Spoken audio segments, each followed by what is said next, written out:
어머님, 의논 드릴 게 있어요. 미국으로 이민을 가기로 결정했어요. 민수 씨가 병원에서 좋은 제안을 받았거든요. 아이들 교육을 위해서도 좋은 기회라고 생각해요. 그래서 말인데요. 어머님께서 살고 계신 이 아파트 어차피 저희 주실 건데 지금 팔아서 주세요.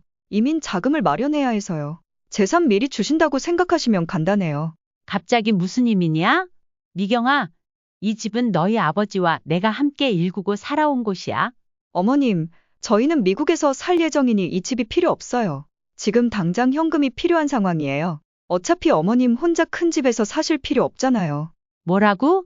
민수 씨도 같은 생각이에요. 어머님이 연세도 있으시니 좀 더 편한 곳으로 모시는 게 좋을 것 같대요. 요양원도 괜찮은 곳이 많아요. 갑자기 무슨 요양원을?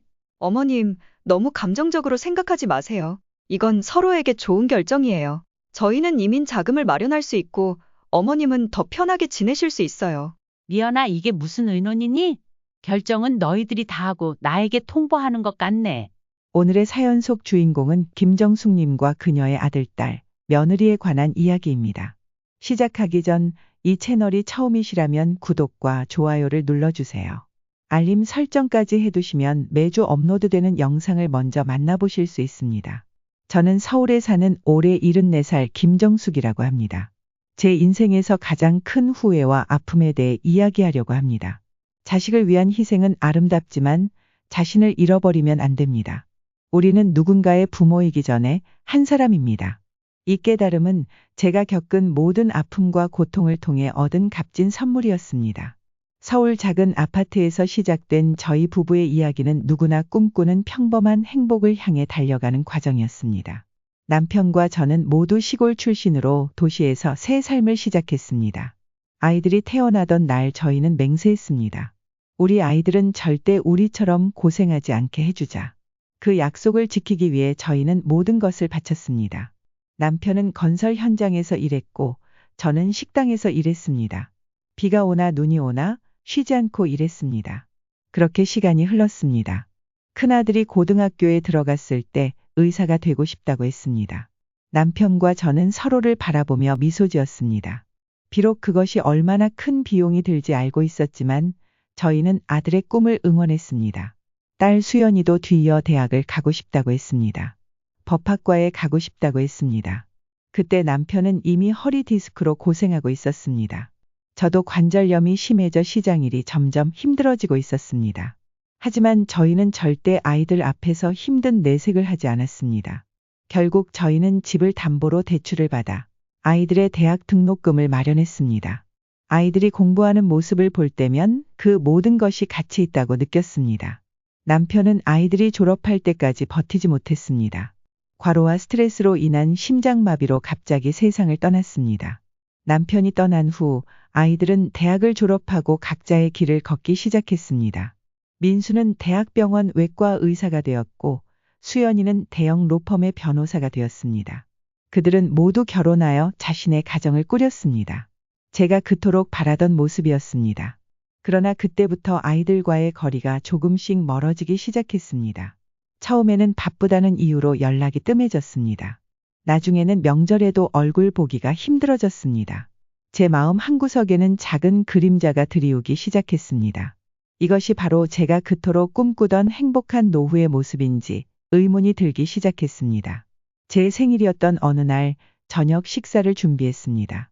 아이들이 오겠다고 약속했기 때문입니다. 아이들이 좋아하는 음식들을 모두 정성껏 준비했습니다. 오후 6시 약속 시간이 되었지만 아무도 오지 않았습니다. 1시간이 지나고 전화가 왔습니다. 민수였습니다. 엄마, 정말 미안해요. 갑자기 응급 수술이 들어와서 가지 못할 것 같아요. 곧이어 수연이도 전화했습니다. 엄마, 중요한 재판 준비로 밤을 새워야 할 것 같아요. 다음에 꼭 찾아뵐게요. 저는 괜찮다고 이해한다고 말했습니다. 전화를 끊고 정성껏 차린 음식들을 바라보았습니다. 처음으로 제 마음에 서운함이 가득 차올랐습니다. 그날 밤 혼자 식탁에 앉아 생각했습니다.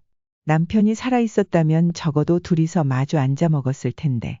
문득 외로움이 몰려왔습니다. 다음날 민수가 잠깐 들렀습니다. 바쁜 와중에 시간을 내준 것만으로도 고마웠습니다. 하지만 그는 30분도 머물지 않았습니다. 민수야, 밥이라도 먹고 가렴. 아니에요. 엄마, 병원에 빨리 돌아가야 해요. 다음에 시간 날 때 올게요. 그렇게 말하고 서둘러 나가는 아들의 뒷모습을 바라보며 가슴이 아팠습니다. 그 다음에라는 말이 얼마나 멀게 느껴지는지 아들은 알까요? 수연이는 더 바빴습니다. 전화로만 안부를 묻고 가끔 용돈을 붙여 보내는 것이 전부였습니다. 명절에도 시댁 행사 때문에 오지 않았습니다. 아이들을 위해 모든 것을 바친 제가 이제는 그들의 삶에 방해가 되는 존재가 된 것 같았습니다. 동네 복지관에 다니기 시작했습니다. 거기서 저와 비슷한 처지의 노인들을 많이 만났습니다. 그들 중 대부분은 자식들과 연락이 끊겼거나 명절에만 형식적으로 만나는 정도였습니다. 우리는 서로의 이야기를 들으며 위로를 주고받았습니다. 사회복지사 선생님은 자주 말씀하셨습니다. 자식에게 기대지 마시고 스스로 행복을 찾아야 합니다. 맞는 말씀이었지만 그것이 얼마나 어려운 일인지는 겪어보지 않은 사람은 모를 것입니다. 어느 날 밤 갑자기 가슴이 답답하고 숨이 잘 쉬어지지 않았습니다. 119를 불러 병원으로 실려갔습니다. 민수에게 연락했지만 수술 중이라 받지 못했습니다. 수연이에게도 연락했지만 출장 중이라 당장 올 수 없다고 했습니다. 그렇게 저는 병원 침대에 혼자 누워 천장을 바라보며 생각했습니다. 아이들에게 너무 많은 것을 바란 걸까? 아니면 그들에게 너무 많은 것을 주려고 한 걸까? 한참 후에야 민수가 병원에 찾아왔습니다. 그는 의사 가운을 입은 채로 급하게 병실로 들어왔습니다. 엄마, 괜찮으세요? 빨리 오지 못해서 죄송해요. 동시에 어딘가 서두르는 기색이 역력했습니다. 지금은 괜찮아. 다행이에요. 엄마, 제가 다시 올게요. 떠나는 아들을 바라보며 마음이 아팠습니다. 아들은 이 병원의 의사인데도 저는 그저 그가 담당하는 수많은 환자 중 하나에 불과했습니다. 퇴원 후 처음으로 제 삶을 진지하게 돌아보기 시작했습니다. 남편과 저는 그리고 많은 우리 세대 부모들은 자식 농사가 인생의 전부라고 생각했습니다. 그래서 모든 것을 자식에게 쏟아부었습니다. 그런데 그 결과가 이런 외로움이라니. 복지관에서 만난 김 할머니의 말씀이 생각났습니다. 정숙 씨, 우리는 자식들을 너무 소중히 여겨서 오히려 그들이 우리를 당연하게 여기게 만들었어. 그게 우리의 잘못이야. 가슴에 와닿았습니다. 저는 아이들에게 너무 많이 주려고 했고 그들은 그것을 당연하게 여기게 되었습니다. 그렇게 서서히 제 존재의 가치는 그들에게 무엇을 줄 수 있느냐에 달려있게 되었습니다. 이제 저에게 남은 것은 무엇일까요? 빈 아파트, 쓸쓸한 식탁 그리고 점점 희미해지는 가족의 의미. 이것이 제가 평생 꿈꾸던 노후의 모습은 아니었습니다. 어느 비 오는 오후 갑자기 초인종이 울렸습니다. 며느리 미경이 서 있었습니다. 평소에는 잘 오지 않기에 놀랐습니다. 어머님, 의논 드릴 게 있어요. 미경은 거실에 앉더니 곧바로 본론으로 들어왔습니다. 저희가 미국으로 이민을 가기로 결정했어요. 민수 씨가 병원에서 좋은 제안을 받았거든요. 아이들 교육을 위해서도 좋은 기회라고 생각해요. 순간 머릿속이 하얘졌습니다. 그래서 말인데요. 어머님께서 살고 계신 이 아파트 어차피 저희 주실 건데 지금 팔아서 주세요. 이민 자금을 마련해야 해서요. 재산 미리 주신다고 생각하시면 간단해요. 미경의 말을 듣고 가슴이 철렁 내려앉았습니다. 이 아파트는 남편과 제가 평생 모은 돈으로 산 그리고 남편이 남겨준 유일한 재산이었습니다. 더구나 이곳에는 가족의 추억이 깃든 공간이었습니다. 미경아, 이 집은 미경은 제 말을 끊으며 말했습니다. 저희는 미국에서 살 예정이니 이 집이 필요 없어요. 지금 당장 현금이 필요한 상황이에요. 어차피 어머님 혼자 큰 집에서 사실 필요 없잖아요. 너무 갑작스러운 이야기에 어떻게 대답해야 할지 몰랐습니다. 미경은 계속해서 말을 이어갔습니다. 민수 씨가 어머님 연세도 있으시니 좀 더 편한 곳으로 모시는 게 좋을 것 같대요. 요양원도 괜찮은 곳이 많아요. 요양원이라는 단어에 가슴이 욱신거렸습니다. 아직 제 정신도 멀쩡하고 거동도 불편하지 않은데 요양원이라니요. 미경아, 갑자기 무슨 요양원을? 미경은 다시 제 말을 끊었습니다. 너무 감정적으로 생각하지 마세요. 이건 서로에게 좋은 결정이에요. 저희는 이민 자금을 마련할 수 있고 어머님은 더 편하게 지내실 수 있어요. 그날 밤 잠을 이루지 못했습니다. 이 집에서 남편과 함께했던 시간들, 아이들이 자라는 모습을 지켜봤던 추억들이 영화처럼 스쳐 지나갔습니다. 이곳을 떠난다는 것은 단순히 물리적 공간을 떠나는 것이 아니라 제 인생의 한 장을 완전히 닫는 것 같았습니다. 다음 날 수연이에게 전화했습니다. 딸이라면 제 마음을 이해해 줄 것이라 생각했습니다. 수연아, 어제 미경이가 왔었어. 민수가 미국 가려고 하던데 이 집을 팔아달라고 하더라. 전화 너머로 잠시 침묵이 흘렀습니다. 그리고 수연이의 목소리가 들렸습니다. 엄마, 사실 저도 알고 있었어요. 오빠가 저한테도 상의했었거든요. 저도 엄마가 그 집을 파시는 게 좋을 것 같아요. 딸마저도 같은 생각이라니 배신감이 밀려왔습니다. 수연아, 너희 아버지와 평생 일해서 마련한 집이야. 나중에 너희들에게 물려줄 거라고 생각했는데.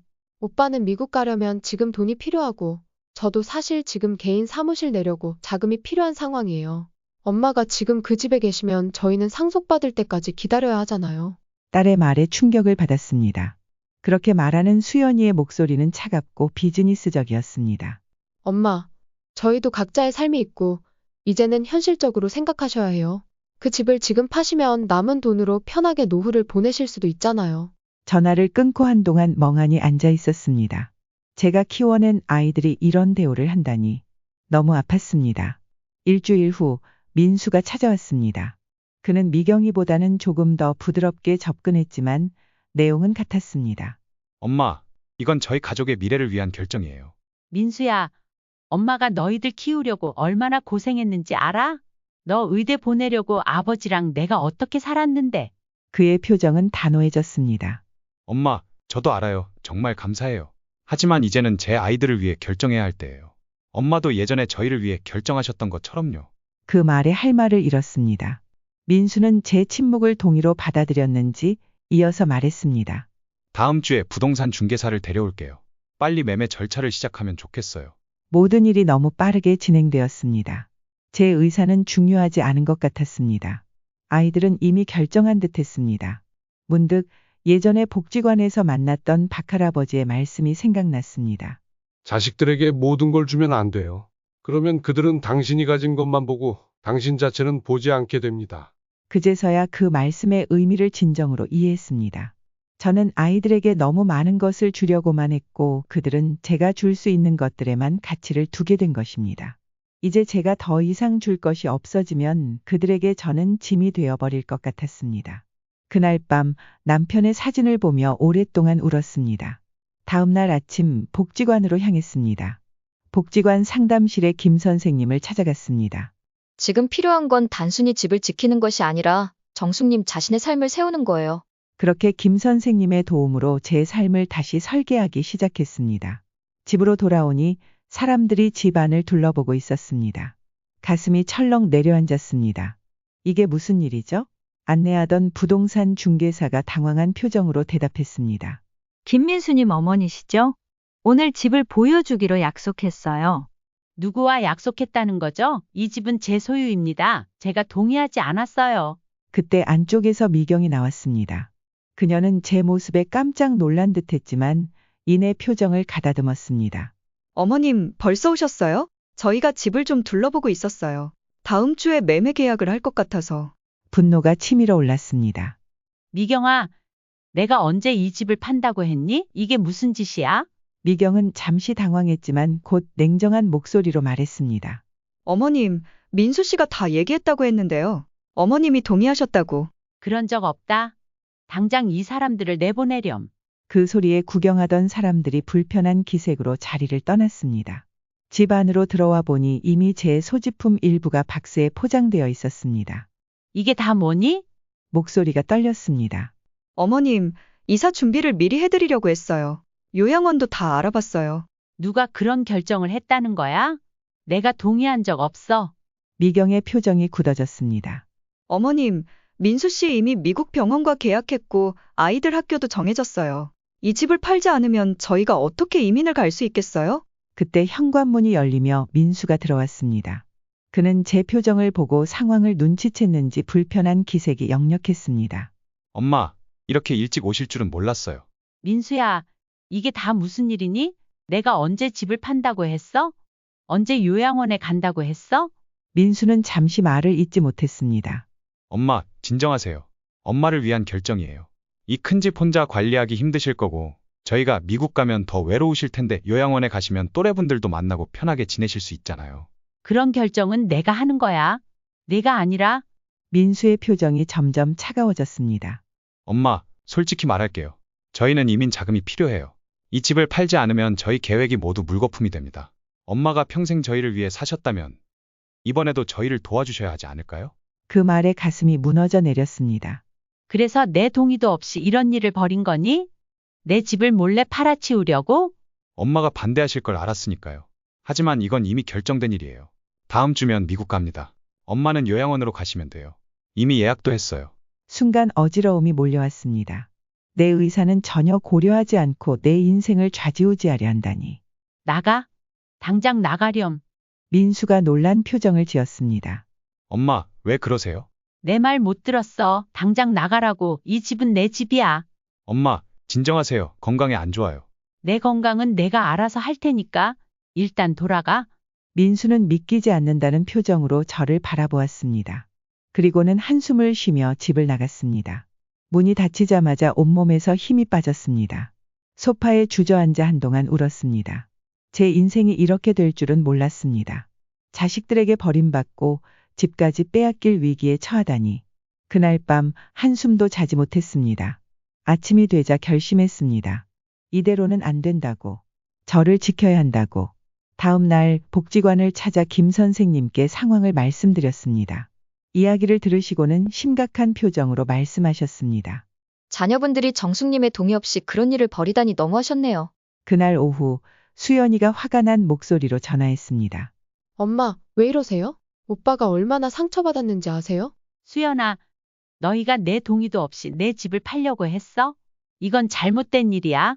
내가 너희를 키우기 위해 모든 걸 바쳤지만 그렇다고 너희가 내 인생까지 마음대로 할 수는 없어. 엄마, 저희가 엄마를 생각해서 그런 건데 혼자 그 큰 집에서 어떻게 지내실 거예요? 그건 내가 결정할 일이야. 전화를 끊고 한동안 멍하니 앉아 있었습니다. 제 마음은 산산조각이 났지만 이상하게도 동시에 강해지는 느낌이 들었습니다. 이제는 제 권리를 지키기 위해 싸울 준비가 되어 있었습니다.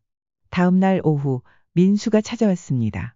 그는 평소보다 조심스러운 모습이었고 눈에는 걱정이 가득했습니다. 거실에 앉은 민수는 잠시 침묵하더니 깊은 한숨을 내쉬었습니다. 엄마, 사실 드릴 말씀이 있어요. 그의 말을 들으며 무언가 이상함을 느꼈습니다. 대화가 진행되는 동안 현관 쪽에서 작은 소리가 들렸습니다. 민수가 잠시 당황하는 모습이 보였습니다. 누구 왔니? 아, 아니에요. 아마 옆집 소리일 거예요. 대화를 이어가던 중 갑자기 수연이가 나타났습니다. 엄마, 저도 왔어요. 민수와 수연이가 서로 눈빛을 교환했습니다. 분명 무언가 계획이 있어 보였습니다. 엄마, 사실 오빠와 제가 중요한 이야기가 있어서 같이 왔어요. 수연이는 자리에 앉더니 조심스럽게 말을 이어갔습니다. 사실 오빠가 미국 가는 일 때문에 엄청 힘들어하고 있어요. 거실에 앉은 수연이는 잠시 말을 고르는 듯했습니다. 그리고는 무거운 목소리로 말을 꺼냈습니다. 갑자기 가슴이 무거워졌습니다. 그래서 어제 오빠가 저희 집에 왔었는데 오빠가 많이 울었어요. 엄마가 나를 미워하는 것 같다고. 수연이의 말에 가슴이 찢어지는 듯했습니다. 단지 제 의사와 권리를 존중받고 싶었을 뿐인데. 엄마, 사실 오빠가 미국 가는 게 따로 이유가 있어요. 민준이가 희귀병 진단을 받았어요. 뭐라고? 민준이가? 손자의 이름을 듣자 가슴이 철렁 내려앉았습니다. 오빠가 엄마에게 걱정 끼치기 싫어서 말 안 했던 거예요. 미국에 가려는 이유도 민준이 치료를 위해서요. 그쪽에 전문 병원이 있거든요. 충격적인 소식에 민수를 바라보았습니다. 그는 고개를 숙인 채 말이 없었습니다. 그게 사실이니? 민준이가 정말 아픈 거니? 민수는 고개를 들지 않은 채 작은 목소리로 대답했습니다. 네. 하지만 무언가 어색함이 느껴졌습니다. 평소 손자가 아프다면 발을 동동 구를 민수의 모습과는 달랐습니다. 수연이는 한숨을 쉬며 말했습니다. 오빠가 엄마 걱정될까봐 그랬대요. 엄마가 도와주실 거라 생각했나 봐요. 집을 팔아서 치료비로 쓰려고. 그 말에 마음이 복잡해졌습니다. 하지만 동시에 수연이의 말이 사실인지 의심도 들었습니다. 민수야, 민준이가 어떤 병이니? 정확히 말해봐. 민수가 잠시 머뭇거렸습니다. 그게 희귀 면역 질환인데. 정확한 병명이 뭐니? 그게 순간 이상함을 느꼈습니다. 언제 진단받았어? 어느 병원에서? 수연이가 급하게 대답했습니다. 한 달 전이요. 서울대병원에서. 그런데 왜 엄마한테는 한마디도 없었니? 내 손자가 그렇게 아픈데? 민수가 말했습니다. 엄마가 걱정하실까봐. 그럼 미국 가면 나을 수 있는 병이야? 민수의 눈이 흔들렸습니다. 그때 현관문 열리는 소리가 들렸고 미경의 목소리가 들려왔습니다. 어머님, 집에 계세요? 민수 씨 여기 있어요? 미경이 거실로 들어왔습니다. 그녀는 민수와 수연이를 보고 놀란 표정을 지었습니다. 수연 아가씨도 왔어요? 민수 씨, 왜 이렇게 전화를 안 받아? 민준이가 학교에서 축구하다가 무릎을 다쳤대. 방 안의 공기가 얼어붙었습니다. 미경은 갑자기 모두가 자신을 쳐다보는 것을 느끼고 말을 멈췄습니다. 왜 그래요? 저는 천천히 미경을 바라보며 말했습니다. 미경아, 방금 민준이가 무릎을 다쳤다고? 네, 학교에서 축구하다가요. 왜요? 민준이가 희귀병으로 아프다던데 사실이니? 미경의 표정이 혼란스러워졌습니다. 무슨 말씀이세요? 그 순간 모든 것이 명확해졌습니다. 민수와 수연이의 얼굴이 창백해졌습니다. 미경은 상황을 이해하지 못한 채 우리를 번갈아 쳐다보았습니다. 민수가 한숨을 쉬며 고개를 숙였습니다. 엄마, 죄송해요. 잘못했어요. 엄마, 정말 죄송해요. 저희가. 너희들 왜 그랬니? 내 아들이 아프다는 거짓말까지 하면서 그렇게까지 해야 했니? 민수의 목소리가 떨렸습니다. 엄마, 정말 미안해요. 저도 어쩔 줄 몰라서 미경이 자꾸 압박하고 병원에서도 빨리 결정하라고 하고. 그래서 내 엄마를 속이기로 한 거야? 하물며 내 엄마를. 민수는 말을 잇지 못했습니다. 민수야, 수연아, 엄마는 이제 너희를 모르겠다. 엄마가 뭘 그렇게 잘못 키웠길래 너희가 이렇게 됐니? 엄마, 정말 죄송해요. 용서해 주세요. 용서? 용서는 진심 어린 사과와 반성이 있을 때 하는 거야. 지금 너희 모습은 그저 목적을 위해서라면 수단과 방법을 가리지 않는 사람들처럼 보이는구나. 다들 꼴도 보기 싫으니까 지금 당장 집으로 돌아가. 아침 일찍 복지관으로 향했습니다. 김 선생님께 모든 이야기를 털어놓았습니다. 그동안 있었던 일, 자식들의 거짓말, 제 마음의 상처, 모든 것을요. 김 선생님은 제 이야기를 묵묵히 들으시더니 말씀하셨습니다. 정숙님, 자식분들이 이민이라는 중요한 결정 앞에서 어머님을 존중하지 못한 것은 분명 잘못된 일이에요. 선생님, 그게 단순한 실수일까요? 아픈 손자 이야기까지 꾸며내는 건. 이제 선택은 정숙님의 몫이에요. 이 상처를 안고 평생 살아갈 것인지 아니면 어떻게든 화해의 길을 찾을 것인지. 집으로 돌아오는 길 김 선생님의 말씀이 계속 머릿속에 맴돌았습니다. 과연 자식들을 용서할 수 있을까요? 집에 도착하자 편지 하나가 놓여 있었습니다.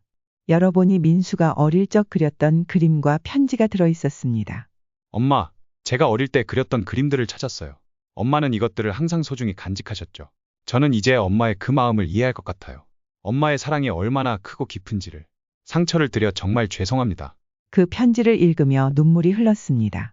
분노와 상처 그리고 사랑이 뒤섞인 복잡한 감정이었습니다. 진심 어린 사과였을까요? 아니면 또 다른 계략이었을까요? 밤새 뒤척이며 생각했습니다. 자식들을 용서해야 할지 아니면 단호하게 선을 그어야 할지.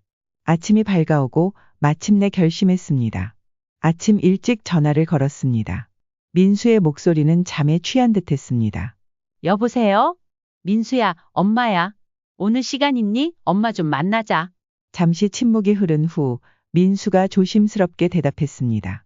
네. 오전에 집으로 오렴. 전화를 끊고 창밖을 바라보았습니다. 어제와 달리 맑은 하늘이 펼쳐져 있었습니다. 2시간 후 민수가 도착했습니다. 그의 얼굴은 지쳐 보였고 눈은 붉어져 있었습니다. 아마도 밤새 잠을 이루지 못했을 것입니다. 거실 소파에 앉은 우리 사이에 어색한 침묵이 흘렀습니다. 제가 먼저 말을 꺼냈습니다. 민수야, 엄마가 어제 밤 많이 생각해봤어. 너희가 한 행동들 그리고 엄마가 느꼈던 감정들. 민수는 고개를 숙인 채 제 말을 듣고 있었습니다. 솔직히 말하면 엄마는 아직도 화가 나. 너희가 엄마를 속이고 엄마의 의사를 무시하고 심지어 손자가 아프다는 거짓말까지 했다는 사실이 정말 가슴 아파. 엄마, 정말 죄송해요. 그의 말을 막았습니다. 하지만 엄마도 생각해봤어? 내가 평생 너희에게 모든 것을 바치며 살았잖니. 한 번도 안 되라고 말한 적이 없었지. 그러다 보니 너희는 엄마가 항상 너희 편이고 너희를 위해 모든 것을 희생할 거라고 생각했나 봐. 민수의 눈에 눈물이 고였습니다. 깊게 숨을 들이쉬고 계속 말했습니다. 민수야, 엄마는 너를 용서하기로 했어. 민수가 놀란 표정으로 저를 바라보았습니다. 그래, 하지만 이건 단순한 용서가 아니야. 엄마와 너희 사이의 관계를 완전히 새롭게 시작하는 거야. 이제부터 엄마는 단순히 너희 엄마가 아니라 김정숙이라는 한 사람으로 존중받길 원해. 민수는 고개를 끄덕였습니다.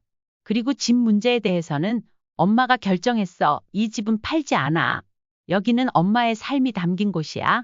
민수는 일어나 제게 다가와 무릎을 꿇고 저를 안았습니다. 엄마, 정말 죄송해요. 저희가 얼마나 이기적이고 무례했는지 이제야 깨달았어요. 엄마가 저희를 위해 얼마나 많은 것을 희생하셨는지. 오랜 시간 그렇게 서로 안고 울었습니다. 마치 오랜 감정의 매듭이 풀리는 것 같았습니다. 그날 오후 민수는 미경이과 아이들을 데리고 다시 찾아왔습니다. 함께 식사를 하며 평화로운 시간을 보냈습니다. 미경이도 진심 어린 사과를 했습니다. 다음 날 수연이와도 깊은 대화를 나눴습니다. 진심 어린 사과를 했고 우리는 새로운 관계의 시작을 약속했습니다. 그로부터 일주일 후 민수 가족은 미국으로 떠났습니다. 공항에서 그들을 배웅하며 가슴 한편으로는 서운함이 밀려왔지만 다른 한편으로는 아이들이 자신의 길을 가는 모습이 자랑스럽기도 했습니다. 엄마, 건강하세요. 자주 연락드릴게요. 마지막 포옹을 나누고 그들은 출국장으로 사라졌습니다.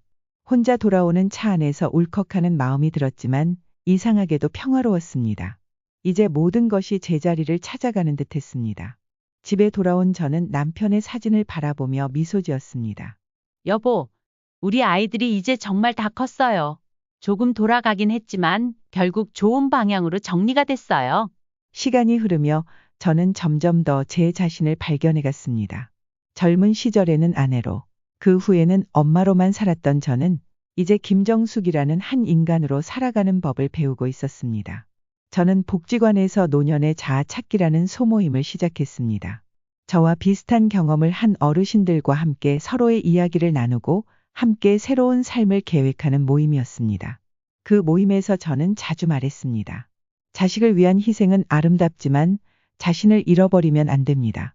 우리는 누군가의 부모이기 전에 한 사람입니다. 그 말은 제가 평생을 통해 배운 가장 소중한 교훈이었습니다. 그리고 이제 저는 그 교훈을 다른 이들과 나누며 새로운 의미를 찾아가고 있었습니다. 인생의 황혼기에 찾아온 이 새로운 시작은 어쩌면 제 인생에서 가장 아름다운 장일지도 모릅니다. 비록 늦게 시작했지만 이제야 진정한 나로 살아가는 법을 배우고 있으니까요. 댓글로 여러분의 생각도 함께 나눠주세요. 구독과 좋아요는 더 많은 이야기를 들려드릴 수 있는 힘이 됩니다.